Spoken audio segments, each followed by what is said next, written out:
Capítulo 2. Ocupe-se apenas do que você pode controlar. Mantenha sua atenção inteiramente concentrada no que de fato lhe compete e tenha sempre em mente que aquilo que pertence aos outros é problema deles e não seu. Se agir assim, estará imune a coações e ninguém o poderá reprimir. Será verdadeiramente livre e eficiente em suas ações, pois seus esforços serão canalizados para boas atividades e não desperdiçados em críticas ou confrontos com outras pessoas. Tendo conhecimento e dando atenção ao que de fato lhe compete, não será obrigado a realizar qualquer coisa contra sua vontade. Os outros não poderão feri-lo, você não fará inimigos nem será prejudicado. Se o seu objetivo é viver de acordo com esses princípios, lembre-se que não será fácil. Você deverá abrir mão de algumas coisas e adiar outras. É possível que até mesmo precise privar-se de riquezas e poder se quiser atingir a felicidade e a liberdade. No capítulo anterior, aprendemos que para viver uma vida mais plena, livre e feliz, é preciso saber diferenciar e separar o que depende de nós e que podemos controlar daquilo que não depende de nós e que, portanto, não temos controle. No capítulo de hoje, o foco está em nossa atenção e ocupação, nas coisas que investimos nossos esforços, nosso tempo, conhecimento e nos preocupamos. Ocupar-se do que pode controlar é colocar a sua atenção nas coisas que você pode mudar e assim suas ações estarão concentradas em coisas boas e que farão você crescer como ser humano, sem desperdiçar o seu tempo com coisas que não te acrescentarão nenhum bem. A leitura nos leva a refletir que, quando sabemos o que é nosso e o que não é, temos mais facilidade para fazer nossas escolhas e, consequentemente, escolhas que estejam de acordo com a nossa virtude, com nossos valores e nossos ideais. No primeiro parágrafo, a ideia que temos é de ter uma postura egoísta, pensar apenas em nós mesmos, esquecer dos outros, mas não é isso. Atenção nesse ponto. A leitura nos convida a separar o que devemos trazer para dentro da nossa casa emocional e o que devemos deixar de fora. Isso não quer dizer que se uma pessoa querida tem um problema e te pede ajuda, você deve simplesmente ignorar, porque não pode fazer nada para mudar o que ela está vivendo. Você pode dar uma palavra amiga, oferecer o seu apoio, mas não deve se envolver a ponto de se preocupar, de se angustiar com aquilo como se fosse um problema seu. Isso é estabelecer um limite para preservar o seu bem-estar. Outro ponto que podemos observar nesse capítulo é sobre como nos deixamos levar pelas palavras e atitudes dos outros e a capacidade que temos de ser influenciados a agir de forma semelhante a eles.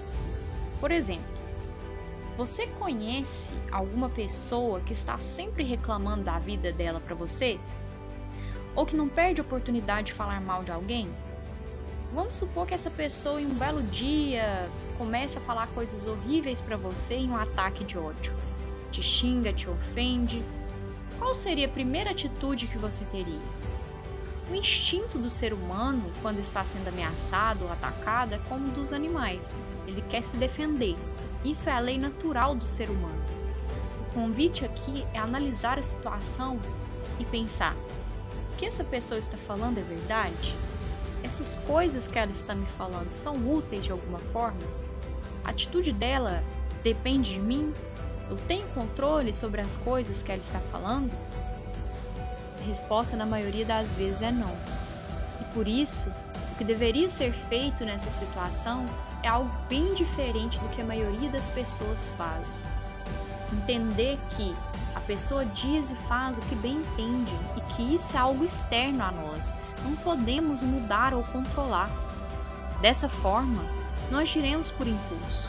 Saberemos usar as palavras com sabedoria, serenidade, racionalidade, sem abrir mão dos nossos princípios e o mais importante, ninguém poderá nos ferir com palavras, com atitudes, porque entenderemos que nem tudo que ouvimos e que as pessoas fazem depende de nós, nem tudo que elas falam é verdade sobre nós, e que devemos levar em consideração somente aquilo que de fato nós podemos fazer alguma coisa para mudar, aquilo que temos controle.